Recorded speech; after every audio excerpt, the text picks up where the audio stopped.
Amy, thumbs up. Hi everyone. Thank you all for joining today. Really appreciate all your time and everyone joining in. So just to give you a little brief introduction. So my name's Matt Prance. I'm the territory manager for Revizto. I cover the UK and Ireland, looking after all contractors and owners. So today we're going to talk about clashing with confidence inside Revizto. To the side of me, I have my colleague, James Lawrence. So James is one of our implementation managers covering the UK and Ireland, and he's our technical support for Revizto as well. So what we'll do, a little bit of an agenda for yourselves today. We will start with the demonstration of clashing with confidence, and then through that we will move into a Q&A for everybody as well. But yeah, if you do have any questions, if you can wait until the end for the Q&A, raise any hands, and then we can discuss anything from there. Without further ado, I'll hand over to James. Thank you. Thanks, Matt. Welcome, everybody. This is my first webinar for Revizto since being here. So some of you may recognize me. As Matt said, I'm the technical support through the EMEA regions, working primarily in the UK, but also kind of doing a bit in the Middle East, within Europe and the Nordics as well. So as I said, my role is technical support. So that means that when you get a license package with Revizto, I would be your assigned technical support. And that means training, day-to-day support, site meetings, face-to-face meetings as well. What we want to do at Revizto is give you the best customer service that we possibly can give, because at the end of the day, you're the end user. We don't want to teach you how to use Revizto, then just kind of leave you to it. We're here to support you every step of the way, because we know all workflows are different. Everybody has specific requirements on a workflow, and I'm here to help tailor that to get the best out of the product we possibly can. So today, the agenda, what we're going to be going through is I'm going to show you some new features on Revizto in the 5.10 build, which was recently released. And then we're going to jump into the clashing aspects. Now, a lot of people will be familiar with clash detection. This is effectively rewriting the rulebook of how you approach clash detection on a project. Previously, those who can remember drawing boards, I started on a drawing board, believe it or not. And the way that we used to do clash detection was literally putting drawings over the top of each other and seeing where the issues arose. And then you kind of get into doing elevations and sections and cut throughs. Some people who had a bit more money than others would have had the light box, which was very fancy, or you could just hold it up to a window to see the differences in the drawings. Then other pieces of software came in and we started working in the 3D environment, which allowed us to visualize things in a completely different way. Again, completely changing the rule book. Then clash detection came on board. But what Revizto does is what we want to do with the clash automation is effectively open up the door. We don't want clash automation and clash detection to be a BIM coordinator specific role. Within Revizto Plus, you can open up the doors to clash detection. So anybody with the permissions can come in and run their own clashes. So you have complete transparency on what is being done within Revizto platform on a project. So you can see what the sprinkler contractors, ductwork, containment, pipework, etc. There's the full visibility, and that's what you want in a job, because there's nothing worse than being on a job where everyone's working in their own siloed pockets, using out-of-date models, out-of-date drawings. Then problems arise. You know, you get into EWNs and RFIs. We want that common golden thread on a project, and that's what you can achieve with Revizto. So just to begin with, I'm going to go over some new features before we jump into the software itself. Let me just hide this panel.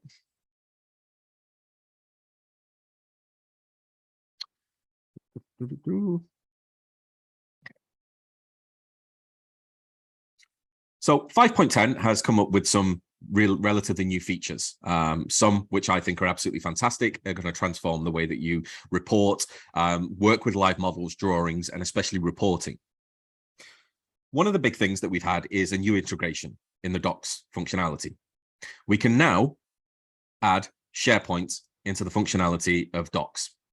So we currently have BIM 360 and Box.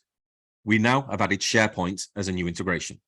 So this allows you to browse cloud-based hosting sites and share files within Revizto, attach them to issues, convert them to hosted PDFs and documents to sheets.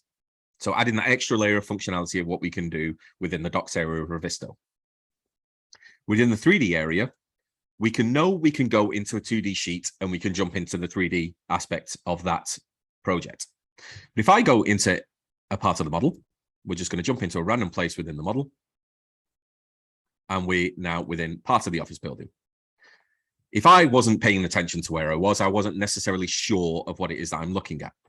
So now within Revizto, I can right click and I can jump from a current position to 2D, which means that I can go from whatever point I am within the project to go to a position on a 2D sheet, no matter what the service. So I can click on this and I can go to where I want to look at. So I can have a look at a level 9 GA plan, which obviously is saying I'm on level 9. Alternatively, I can go to different aspects of the drawing, but I'm going to go into level 9 GA, click select, and it will show me exactly where I'm looking at on this drawing. So we're looking in the circulation, looking down. And again, this could be any drawing. It could be a service-specific drawing if I wanted to find the drawings on there as well. But a really great way of managing to work within the 3D environment and the 2D environment, collaborating seamlessly between the two. The other aspect is the web issue tracker. So within the web issue tracker, what we can do is we can now generate quick reports with the information that we have in a web issue. So as you can see now, this web issue tracker shows exactly what you show in Revizto, but on a web platform. I can use the same functionality. So I can come in and find what it is I'm looking at. I can do clash or non-clash. I can go by tags and I can go by more. So I can go to a specific type. I can go to a stamp. What stamp do I want to use? I can search for a stamp and I'm going to look at a model issue. Click on model issue and it filters through all those model issue stamps for me. As you can see, they've all been closed out, but I still want to generate a report to file to one side and have all these issues readily available to review should I need to go back to them.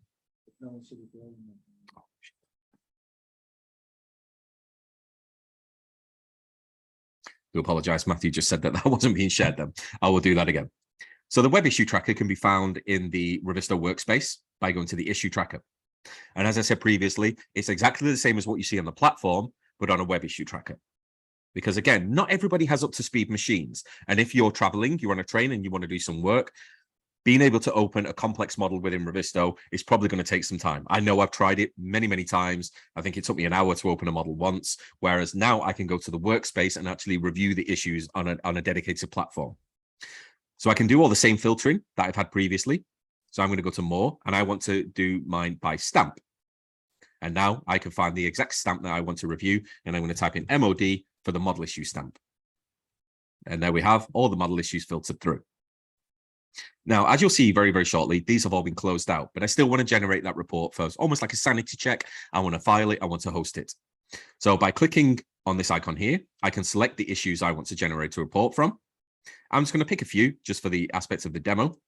And what I can now do is I can print directly to PDF from the web issue tracker.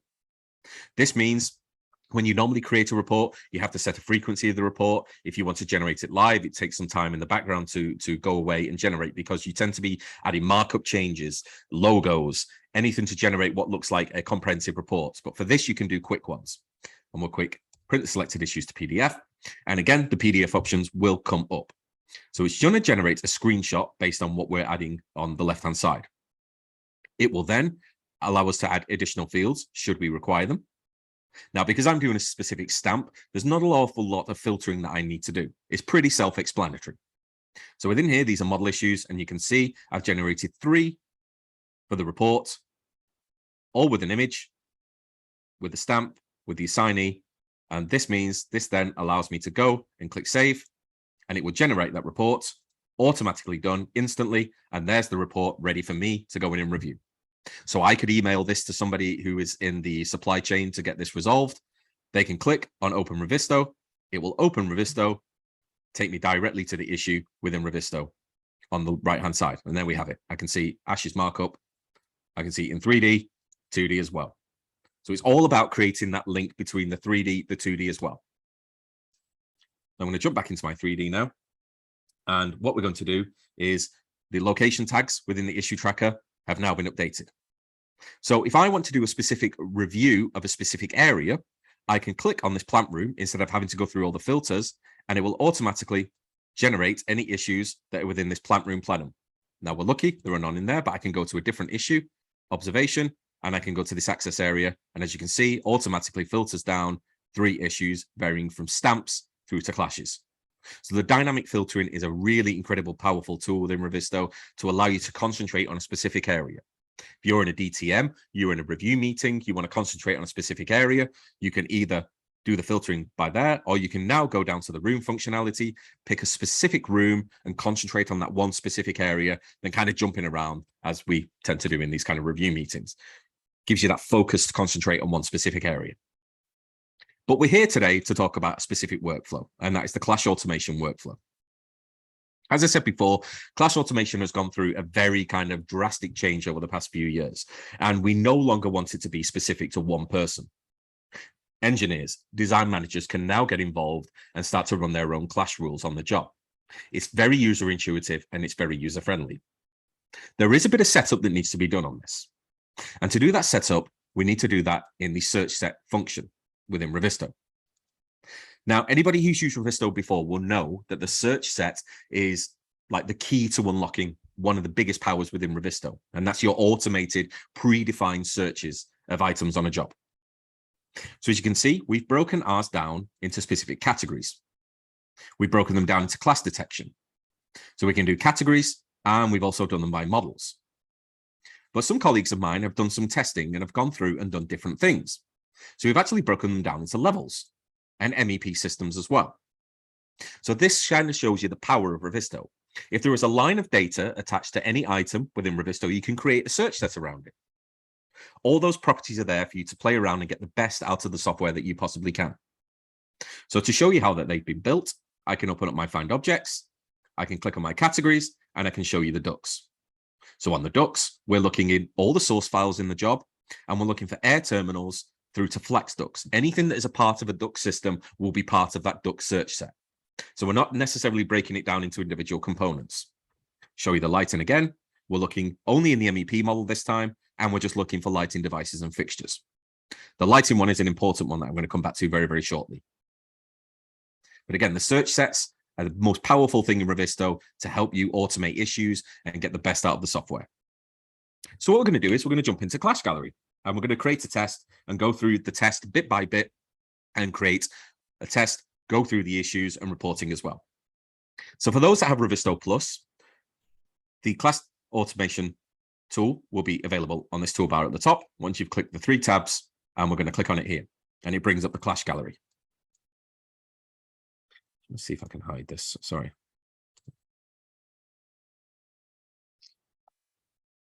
Sorry about this. 1 second. Just drag that down. There we go. So first things first, we're going to start the clash detection from the start.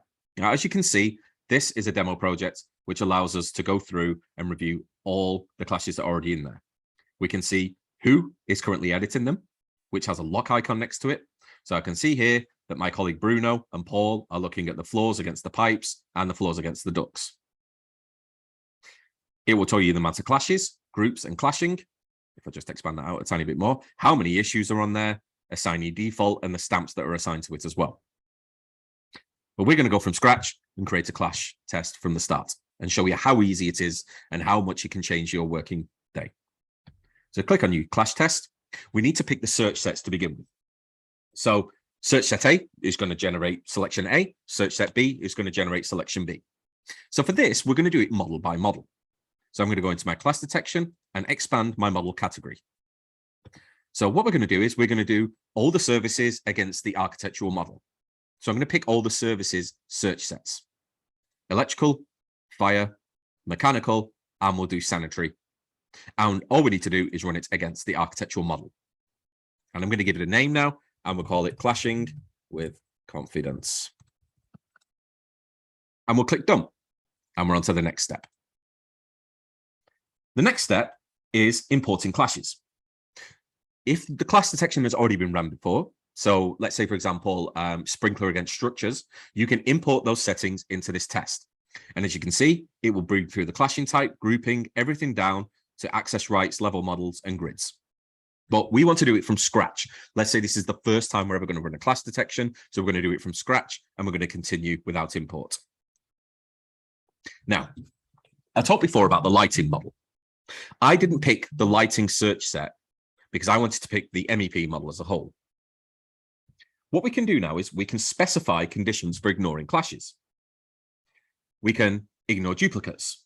If a clashing object includes part of a mesh that's identical to the other mesh, the clashing object will be ignored. The same if they're both in the same model, and we can ignore room geometry through to space geometry as well. But we want to pick a specific search set to ignore. That is why I did model by model. Because I'm going to go into my search sets now. I'm going to go into my class detection, categories, and I'm going to select my lighting and click apply. I know on this job there are 7,000 lights. That includes lighting devices and fixtures based on the way that I set up the search set. Now, for anybody who's done class detection before will know that we have what's called false positives, things that aren't necessarily a clash. Depending on the clash rules that you run as well, what tends to happen is you are going to pull up a load of clashes which don't mean anything that you have to then go through, review, and ignore. Why not ignore them straight from the start? So I can ignore all the clashes for lights on this job because lights tend to be hosted to ceilings and walls, and that's automatically generated a clash. And we know that that's not a clash. So we're going to ignore that, and we're going to save ourselves having to go through 7,000 clashes just to say we don't want to see those. And you can do that for anything. We can go through any clashes in objects A and objects B. So we can actually ignore things within a selection, but we're just going to do lighting overall to begin with. And I'm going to click next. Clashing type. Now, again, everybody will be familiar with the clashing type. Hard is if the objects clash or intersect. There is no tolerance on this. This is just a hard clash. We can also do a clearance. If objects clash within the minimum distance between them is less than the clearance. So something that's quite good for this is you could create a search set for something like mechanical equipment, and you could do an access and maintenance review. Because what tends to happen is sometimes mechanical equipment has the access zone modeled around it, but people who are modeling will tend to ignore it. So we can actually create our own bespoke clashing type for a distance, set the clearance to something like 1.75 meters, 2 meters if you're doing an AHU, and then do the clearance. We can also do it in the horizontal and vertical as well. If you wanted to do a clash within a specific riser or a stairwell or a structural slab, anything where you have a distance where items are going to be penetrating, then we can also set that clashing type within the horizontal and vertical. The tolerance. So this is where we would actually add a tolerance onto the clashing type. And we also have two new modes below, which is directly above and below. So you can actually set clashing surfaces to top and below. So if you were doing a ceiling void review, you can concentrate on that ceiling void only. We can do directly below. So if you were doing a clashing on soil vents and you wanted to make sure that it was ignoring all the structural piles below, we can actually set that parameter as well. We can also clash against elements and geometries. I would always recommend doing elements only because you want to clash against the item as a whole. If we go down into geometry, you're going to break that component down into the geometrical level. So a door, for example, if you were doing a clash against the door, you want to do that door as a whole, not the individual geometries of that door, handles, frames, windows, etc. So we're going to break it down into the elements. And we're going to click next. Now the grouping. This defines how the grouping of the clashes comes through. Now, previously, this had to be done posthumously once the clashes have been run, and then you group them all together. This is where, for me personally, I feel the power of Revizto really comes into play because you can predefine the grouping on the job before you've even started to run the class detection. I'm going to click off and I'm going to run my own. My preferable ones, I always like to do it by level, and I like to do it by room. So you can pick each individual level in each individual room. But even when we get into the clash gallery, there's a lot more features that we can go through as well. But we can do grouping by anything that's within here. We can do it by areas, zones. If you've generated a mass within Revit and exported it to Revizto, you can convert that into a construction zone. So you can also do it by zones. You can also do it by spaces, proximity, and property conditions. So you can even break things down to a granular level, like reviewing systems against specific items. But for this, we're going to keep it as level and by room. We can also rename the clash group if we so require, and rename the clash name. I'm going to keep it out of the box just for this demo, and click next. Issue automation. Now, this next area is where, again, the power really comes into play. Because what we're going to do now is we're going to add a stamp to the clashes for somebody to review. Now, I'm going to add a generic stamp to these clashes. Now, I'm not going to do it on a service specific. I'm going to go into the model issue, and this is going to go to my colleague Lewis. He has a deadline of 2 weeks, a priority, and watchers. And we've given it a tag of model issue. This means once I've run all my clashes, I've reviewed them in the gallery, I push them through to the issue tracker. All those clashes are going to go to my colleague Lewis. He's the BIM coordinator for the job. He has to deal with all this. That is how we would do things previously on jobs before we could automate these issues. But what we can do now is we can switch to advanced automation. By clicking on this, we can now add conditional values. So I can add a condition. I can find the matching search set. So I'm going to my class detection, categories, and I'm going to go to my conduit. No, we'll do cable trays first and click apply. And we'll give it a name and we'll call this electrical results. And we're going to add the stamp, which I feel is corresponding to the electrical. So I found my electrical stamp. And as you can see now, all the electrical ones have been set to critical. I'm going to change that to minor. The deadline, I'm going to add a deadline of 2 weeks again.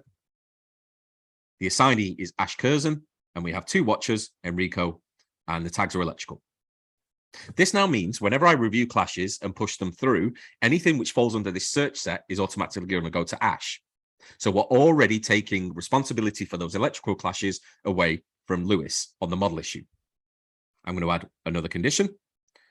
We're going to add a search set, a category, and this time we're going to do ductwork.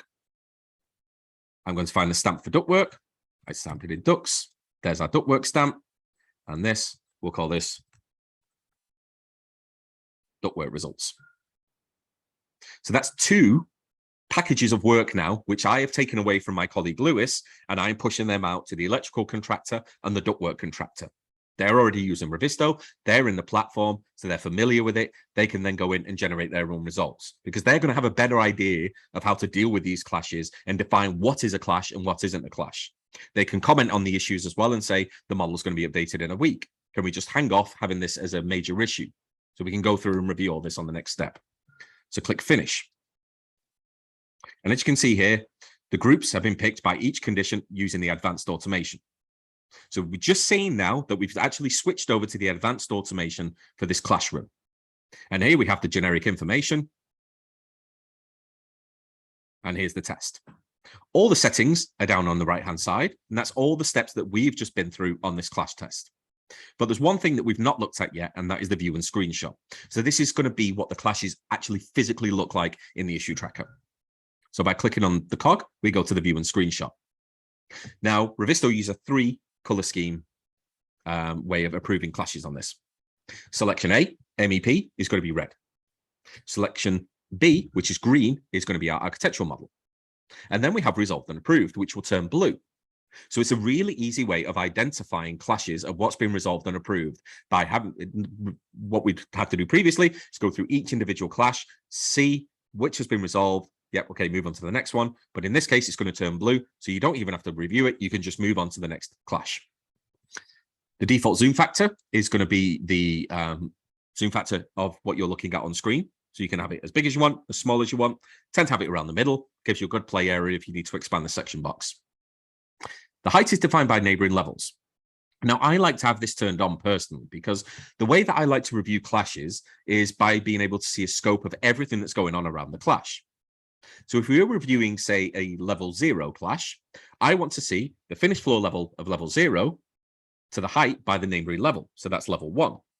So I'm going to see everything that is surrounding that clash instead of it being siloed in its own little pocket. I can already identify problems that are kind of going around it as well. Issue and screenshot settings. So here you can add an appearance profile to the issue and screenshot as well. So if you're working within a specific set, a very bespoke clash, you can add bespoke appearances to it as well. But I'm going to add a white one to this, which means the clashes are going to be red and green. Everything else is going to be white. And it just kind of makes it pop. It really makes it stand out a bit more. We can isolate in transparency, or we can isolate the clash on its own. Personally speaking, I like to isolate on its own. That's just for me. Clash colors, we have a 3 color or a 2 color, but for this, we're going to stick with the 3 colors because we want to see those resolved clashes. And the transparency, A and B. The reason why we have an A and B transparency is because if we were doing a review of services going through architectural walls, you have a run of ductwork going through the walls. We want that B to be transparent because I want to see what is going on the other side. And again, user specific. You don't need to use this if you so require. Just a preference that I like to have. It's nice to see everything that's going on with the clash in the background. We can apply a section box and we can show the grids as well. I like to turn that off personally speaking, and we can apply a section box to it if required. We can also update the screenshots. Now, again, recommend having this set for change clashes, because if we do it for all, every time you run that clash detection, the screenshots are going to update every single time, where it's going to be a lot easier for you to manage if you just stick with for the change clashes. Same for the viewpoint. We want to keep it for change clashes only. But again, it's user specific. It's completely up to you how you run this. And click OK. So we've been through how to set up a search set, through to generating a clash, doing settings. So you have to make sure that all this kind of stuff is in line for you to get the best out of the clash detection within Revizto. The next thing, we need to run the clash detection. So we've done the groundwork. All we need to do now is generate some results because we need to go through and review those. Now, there are 3 buttons across the top. The first one is run the clash detection. The second one, sync with the issue tracker. And the third one is run clash detection and sync with the issue tracker. Always as default, run the clash detection first. Because if you do the other ones and you run the clash detection and sync with the issue tracker, what you've effectively done here is you've reduced the opportunity for you to go in and review those clashes before you push them to the issue tracker. Because as you can see, we're at 65%, and this number of clashes is going up incrementally by every percentage. We're already at 20,000 clashes. That's going to go up and up. You don't want to create an issue for each individual group of those clashes, because that is going to cause carnage within the issue tracker. It really is going to cause a lot of problems. So what we're saying now is we're giving you the opportunity to go in and review those clashes. Your build may not be past level 1. So why would you want to review clashes that are past level 1? You can concentrate on the ground floor and level 1 only, reduce those clashes, ignore everything else because the model hasn't been properly modeled, the model hasn't been updated. So you're only going to be reviewing things which are going to have to be reviewed again further on data down the line. So there we go. We're at 100%, finishing off that clash detection. And as we can see now, it comes up with a bit of information. We've completed the clash. That took 30 seconds to a minute, if that, to generate 34,461 clashes. Based on the grouping that I did at the start, it's put them into 2004 groups. We do this because previously, if you were grouping clashes, it reduces the number of clashes. So if I was to do it on a traditional way of doing clashes, I would only see this 2004 number. Brilliant. 2,000 clashes on a job of this size. You think you're onto a winner, but you're not, because you need to expand those groups. Then you get the fright of your life by saying, oh, there are actually 34,000 clashes. So it gives you a good idea of what you're looking at. The next step is to open up the clash so we can go in and review things. And again, I need to take ownership of this clash. So I'm going to check it out, which means I now own this clash. Anything that happens on this clash is on me. And again, up across the top, we have lots of different ways that we can filter. As I said before, we have all the levels on the job, but I only want to concentrate on ground level and level 1. And there we have them all automatically listed. It's done it by level and it's done it by room. So we have the specific rooms listed here, and we have all the rooms listed as well.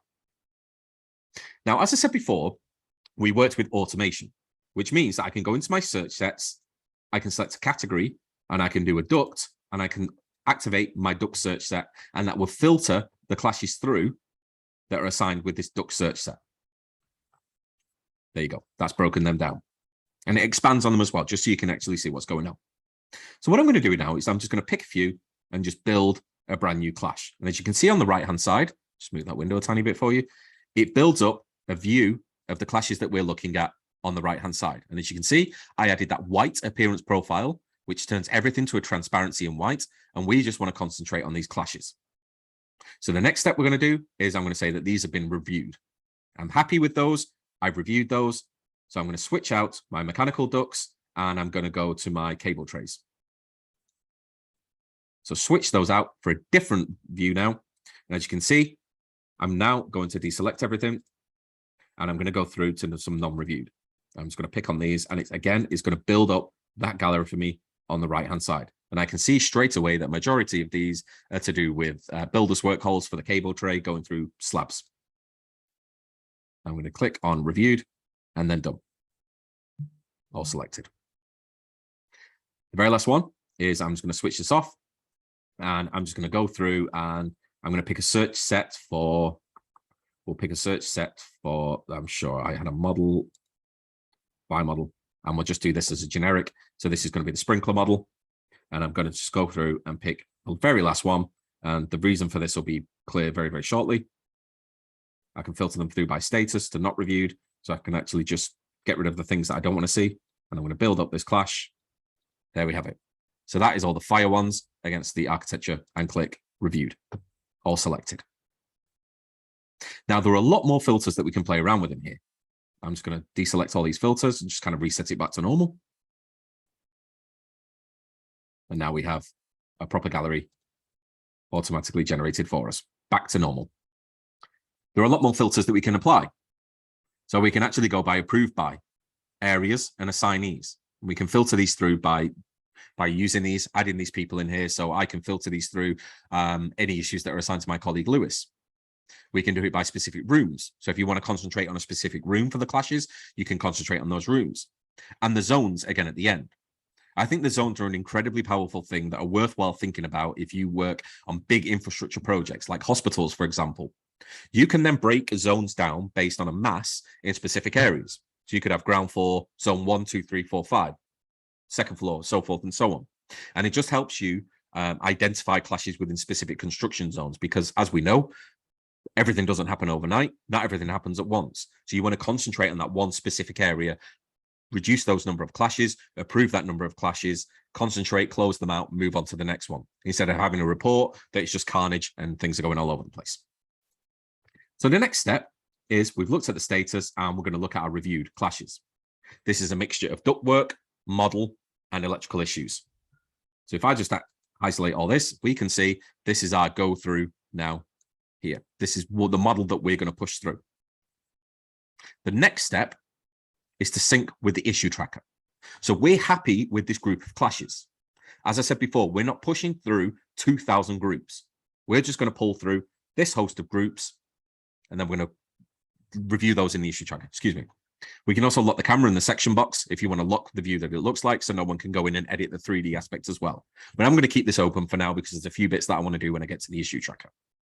So click sync with the issue tracker. And here, one more warning. Do we want to push the reviewed clashes, 19 in 1 tests? Yes. Or do we want to push the reviewed and not reviewed clashes in 2004 tests? Absolutely not. We want to click on this one because this is the one that we want to push through. And you can see that's automatically generating in the background there. It's all incredibly quick. You can go make a cup of tea. You can go make a cup of coffee if you so require. Come back. This has been generated. So you can now go to the issue tracker and review these clashes. And because I've run that and pushed to the issue tracker, the next step is to go back because we've been kicked out of that clash. The reason we've been kicked out of this clash is that we actually have other work to do now. So I'm going to close this down, click on my home tab to show you the model of what it looks like, and click on the issue tracker. Welcome to the Revizto issue tracker. There is a lot going on within this. As you can see, it's our demo project. So we have a lot going on within here. 7,486 issues. This has gone up incrementally since I last run the test. Now, I have a custom filter. As you can see, there are a lot of clashes within here. So what I can actually do now is I can go and filter these through and get the actual results I want. The easiest way to do this is go to test, and I can select my test from the drop-down, clashing with confidence, click OK, and as you can see now, we have 19 issues put into groups. So within those groups, there are different kind of issues. And as I said, using the automation, as we can see, it's broken them down into categories.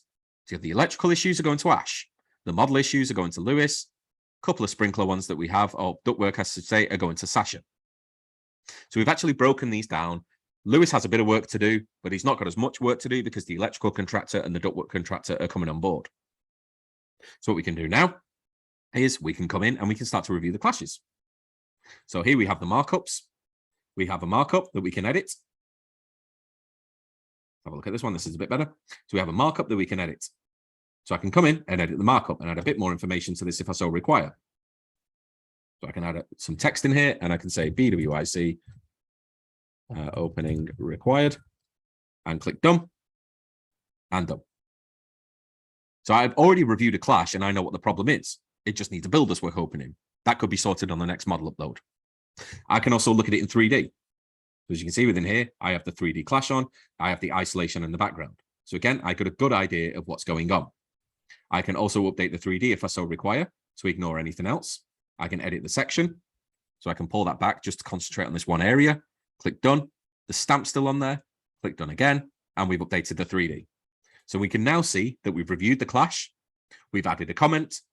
And we've updated the 3D to concentrate on that one specific area. We can also have a look at a 2D drawing. So as you can see within here, we're just looking at the level 1 GA, and I can see on here that we have this electrical clash. If I review this on a 2D sheet, this means that I can then click on that icon.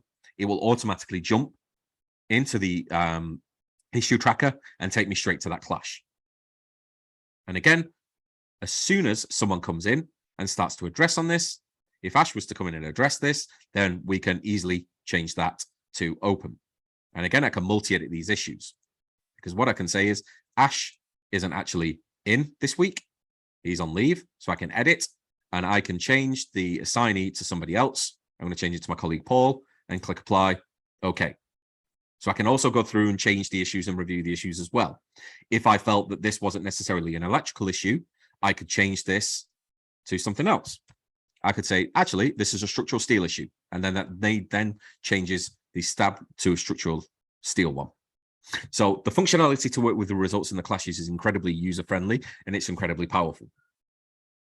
So what I can now do is I can go back into my 2D. I can look at my level 1 GA, which is on here. I can look at all the issues on the job, clashing with confidence, reset the filters. Sorry, this is causing chaos down here. Show the pins. And on this drawing now, I can see exactly where all the clashes lie. All those electrical clashes are on there. If I wanted to look at this electrical clash, double click, takes me straight to that icon there as well. So you're creating that seamless line of work between the issue tracker, the 3D and the 2D.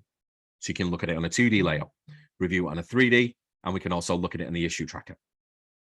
But one thing that we can also do as well is if I wanted to review this over a 2D drawing, I can click on this icon here.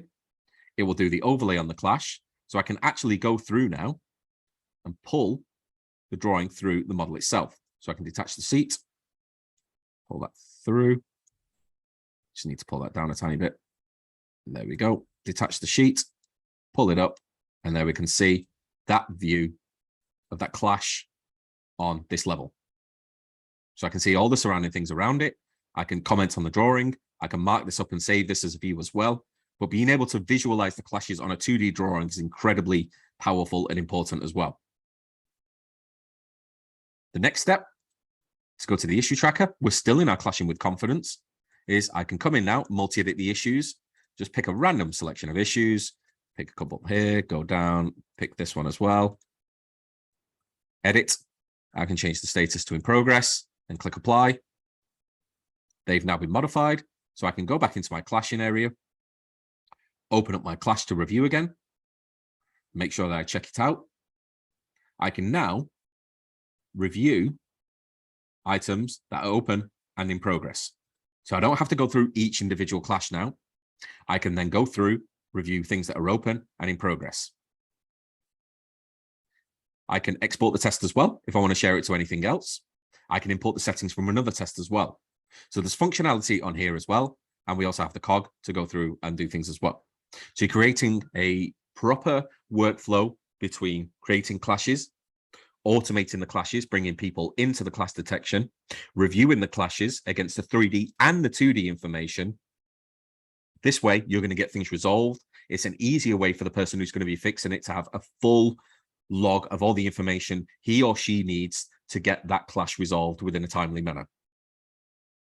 So we're pretty much at 45 minutes. I'm guessing there's going to be some questions on here. So what I'm going to do is, at this point is, I'm just going to kind of hand this over to Matt.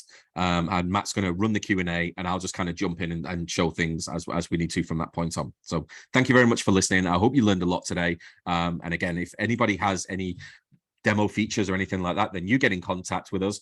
We have a lot of information online, a lot of how-to videos as well.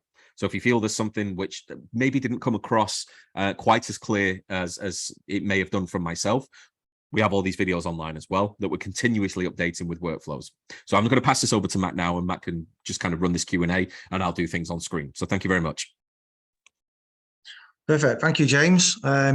Fantastic demo as usual. So we have had a few questions coming in. A couple of questions coming in from people. So can we explain what a stamp is, please, James? Okay, guys. So a stamp. Now, issues and stamps are one of the same thing. An issue is something that you would generate, automate. You would generate by yourself and fill in all that metadata. So what I'm going to do is I'll just do a quick demo here, and I'll create an issue. As we can see here, look at this terrible coordination. And I'm going to say coordination issue, and I'm just going to quickly mark it up with the markup tools, generate around that area, and there we go. Click done. Then what I have to do on an issue is I have to fill in all this metadata. So I'm going to set a priority as critical, created. I'm going to set the assignee as my colleague Matthew. Watch as me and Matthew. I can add as many people in as I want to that. I can only add one assignee. Tags, I'm going to put coordination issue and create that as a new tag. And then that's now been listed. So we have filled in all that metadata ourselves. But what this means is, if I just turn this off again, clear out all my issues, go to my presets, all issues, I go to a custom filter and look at the assignee and go to Matthew, I can see all Matt's issues. Now, an issue is just an issue, a visual issue. That just kind of floats in Revizto. It'll obviously give it a tag. It will give it an ID. It will give it a number. But as you can see, it just gives a little icon there, just that little up command, which means it's an issue. If I was to go back into this 3D area and I was to go to the stamp and go to a model issue and click on this area here, add a stamp, all that metadata that I've just gone and filled in is automatically listed. But the best thing about a stamp is it actually gives it a categorized icon. So as you can see with the stamps all down this left-hand side, we've broken them down into kind of comprehensive categories. So we've done construction issues, which are breaking things down into very specific categories, from structural issues through to specific service issues. We've done design, which is going to be a mechanical overall, electrical overall, builder's work opening. And then we've done it to site reporting. So if you're doing things like snagging, you can do a snag and a defect if a paint finish hasn't been applied to a piece of steel or things like that. But what that then means is in the issue tracker, if I go up and I then change things by stamp, so I'm going to turn off my assignee. I'm going to go to by stamp, and it was model issue. Click on the model issue. There is that now listed in the issue tracker with an actual stamp categorized stamp. So as you can see, circular stamp model issue. The difference between stamps and clash stamps means that the stamp comes through as circular if that is a manual one. If you've done the clash automation, it will come through as a diamond. So this means if I go into my 2D layout now and I go to, it was level 6, I believe, level 6 GA, I can then go to my issues, just clear that out, reset all my filters. And as you can see now, all those appear on this drawing. So it's carnage. There's a lot going on in here, but it gives you a good idea of what we mean by the stamps. So I can come in here and I can see straight away there's an A1 issue on here. So that's an architectural issue, S1 for structures. The diamonds are a clash, and these little icons here is an issue. So that's the difference between them both. Stamps are a great way for automating issues. Perfect. Thank you, James. So we had another question come in. Can you clash against point clouds? Yes, you can clash against point clouds. So on this job, if I think I've got it turned on in my presets. There we go. Okay. So what I'm going to do is I'm just going to go to my links. I'm going to turn on my preset for mechanical plant room. And here we have our mechanical plant room. Now, this is made up of a Revit file and a point cloud file as well. Now, the clashing against point clouds is more for kind of spatial coordination, because obviously, if you're doing a point cloud, it's not going to be as how can I put it, as specific as a Revit model. The Revit model is obviously done within tolerances, as is the point cloud, but you pretty much use this as an overlay and a visual indicator. So I can open up my clash gallery now, go back, and in true Blue Peter fashion, here's our point cloud clash, which was done by my colleague Lewis. So I can open it up, check it out, just reset my filters that were live from before. And here we can see Lewis has done it by system specific. So the chilled water system 1, there we have it. So as you can see now, it's bringing up what is breaking through. So as you can see here, the point cloud is clashing against the Revit model. The point cloud has gone to white. The Revit model is green and red. So we can look at the individual items as well across those. But the best thing about this is this, if I look at this view here, turn off, go to my 2D, go back to my mechanical plant room drawings. Is this a mechanical plant room? Look at this CGUH system, click on it, review this. I can actually review the 2D drawing against the clash against the point cloud as well. So I can just pull this back, see if there's anything affecting this chilled water system. No, there isn't, but there is at the back. So it's a good way of actually filtering through the issues on the point cloud and just doing a comparison. So are the finishes matching each other? Do the pipe works match and meld up with each other? And again, it's good for as-builts and signing off as well, because previously when I've done as-builts, I've had to compare a scan on one screen, a model on another, and you're kind of looking at things and doing it by eye. But having the functionality to overlay them and clash against them as well is incredibly powerful. So yes, you can. Obviously, loading them in is going to take a bit of time. You're going to have to create the search set against the actual point cloud itself. But once that's been created, you just run the clash detection as normal, and it will pick up all those discrepancies for you. Excellent. Thanks, James. Someone else has said, can I access the clashes on my iPad? Yes, you can. Absolutely. So obviously, the way that the iPad works is it's exactly the same functionality as Revizto on the desktop. So all those clashes are going to come straight through as normal.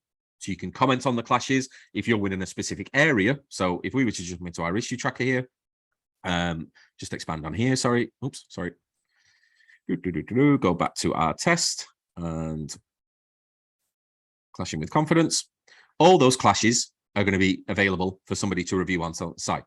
So I can go down to our model issue here. Let's look at one with a bit of meat on the bones. There we go. That's better. Have a look at it in 3D. So we could pull that up on 3D. The person can go out on site, look at this exact clash on site, kind of manipulate the model to where they're looking at. They could then on site take a photo to see if that actually is clashing or not, to say, well, actually, this has actually been sorted out on site. You can then close that issue. So the same functionality as Revizto on the actual platform on the iPad is seamless. The integration's absolutely brilliant. Obviously, the only thing you can't do on the iPad is append 3D. So upload and remove models. Everything else is exactly the same. So what it takes is somebody to run the clash detection on a desktop. You sync your model. Those clashes are now live. You're then able to go in and review those against a specific area. Perfect. Thank you. So we've had a question as well from Sal.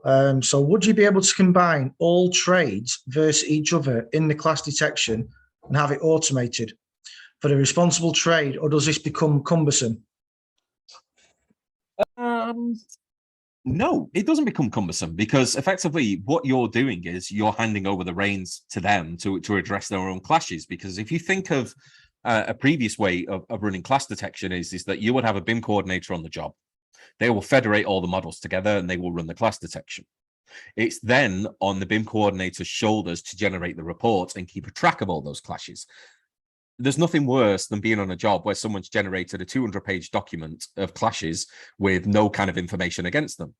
Whereas the information that we give on the report that I generated before will give you an image. It will give you a location. It will give you a tag. It will give you an ID and a grid. So effectively, you've got all the tools available for somebody to go through and get that clash detection fixed.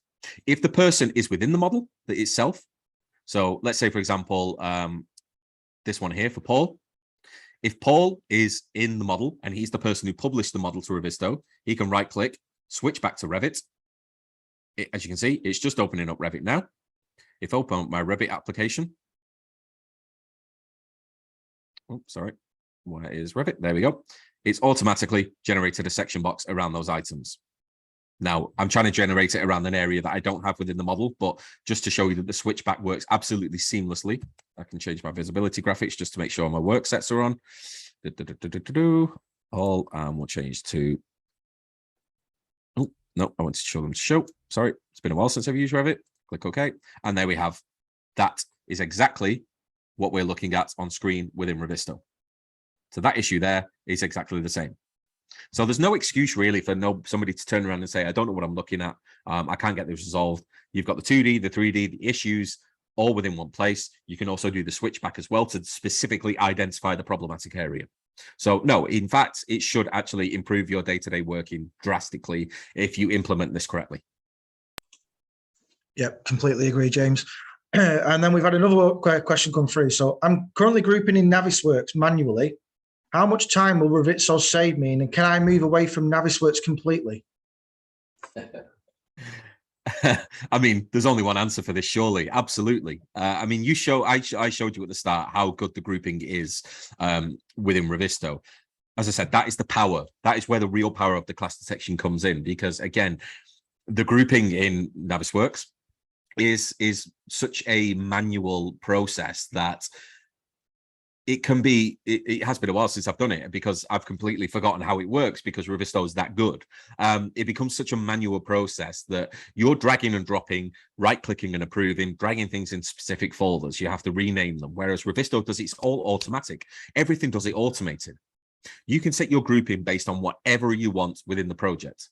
You can do it on proximities, you can do it on areas and zones, specific rooms, specific systems as well. No other software can do it as well as Revizto does. So sometimes what I do say is that class detection, again, there is so much potential in it, and there's so much potential, and sometimes it's difficult to get it across in a short time on a webinar. When we first started trialing and demoing class detection, we allowed ourselves over an hour to kind of get our point across. The more we were going through, we were spending half an hour, 20 minutes. I can do it in 15 minutes. Get that point across. Obviously, I have to take a bit longer on a webinar, but it's worthwhile if you have the Revizto Plus subscription to run a basic test to begin with. Get a feel for how the automation works. Then you can start going wild and start using all these kind of like bespoke grouping. So again, proximity, chain proximities. Do things fall within a specific area? That will be a clash. If it doesn't, it's not.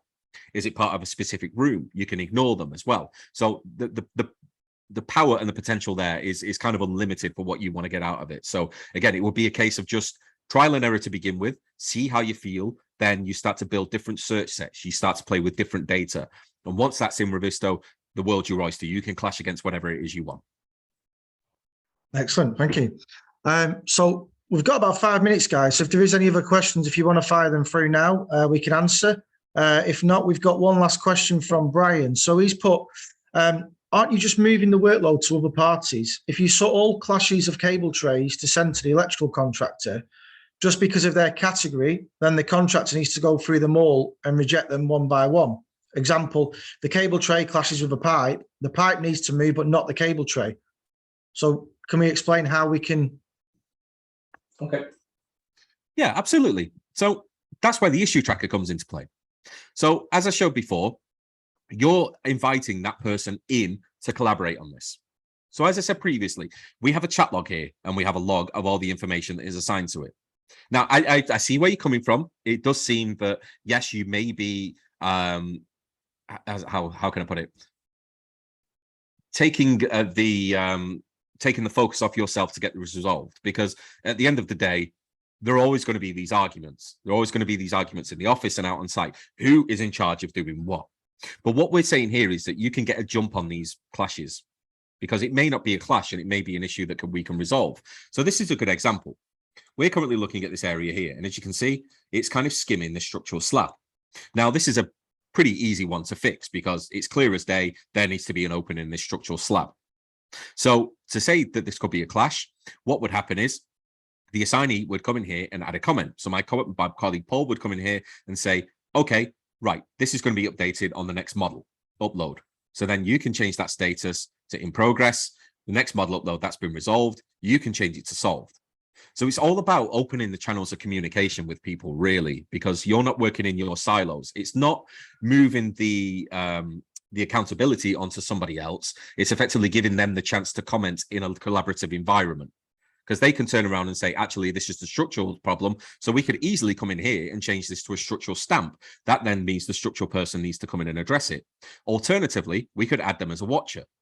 So the watchers are people who can comment on this. So that's why you want to think of how you set up your stamps, because the watchers are the people who are going to be addressing these issues.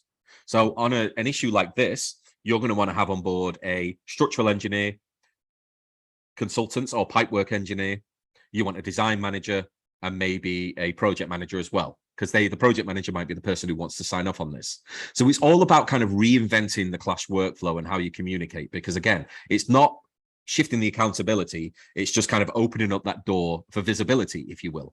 You're bringing different people into the mix. They can comment on closed things. They can say this is your issue or it's not. It's just about communication, really. So that's kind of the key, if that makes sense. But I do completely understand where you're coming from. There's just a kind of different way of working that you have to do when everybody's in one place.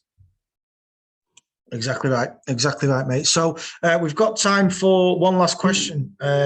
If anybody does have any other questions after this, or would like to get a bit more information and a bit more of a deep dive into Revizto, we will share all our contact details with everybody who's attended today. So please do feel free to reach out to myself, to James. We will happy to set up another meeting and a demonstration with any of you as well moving forward. So just the last question for you, really, James. Then. All the grouping and settings, can these be saved as an external file for future Clash for another project, like a template, for example? Yes, so templates do work quite well in Revizto. So again, I'm working with a lot of companies at the minute who are using what we call sandbox projects. So with that sandbox project, what we're effectively saying is you have this project where you can go in and you can go gung-ho, invite everybody into it. This isn't going to be the live project. This is going to be where you kind of figure things out. What stamps are you going to be using? Search sets and appearance profiles. Once that has been done, you can come up to your project, go to your import settings. You can then, give it a second. It's going to load a list of projects, and I can go into my projects, select a project, pull all those through. Now with the Clash ones, what you have to do is go up, export. You export those clashes. So that Revizto point cloud is the one I've selected. You would then export that to any file saving where you do, anywhere where you keep your file, sorry. You would then go into your new project, import settings from another Clash test, or just cancel that, sorry. You would come up and import that Clash test directly. So the functionality to work within those Clash tests is you can export them, keep them in a folder, which is centralized. So when you start a new project, you can say to the person who's coming into the project, say, we have all those clashes predefined, just literally come in here, import it in, you then have that project. Alternative, the other way to do it is go into your project, import settings, and you can bring other kind of settings through. So like search sets and appearance profiles as well. It's only those clashes that you need to export manually and save. So that would be the way to do that. Excellent, mate. So yeah, I think that's we've banged on 2 o'clock there, guys. So just want to say thank you to everyone who attended. We really appreciate it, and we will share all of our details, as I said earlier. So if you do have anything, if you do need anything in the future, then please reach out to us. A lot more we can show you compared for today, but we've had to condense it down to an hour with the time. So yeah, really do appreciate everyone's time today, and we'll hopefully speak to you all soon. Thank you. Thank you very much, everybody. Thanks for your time.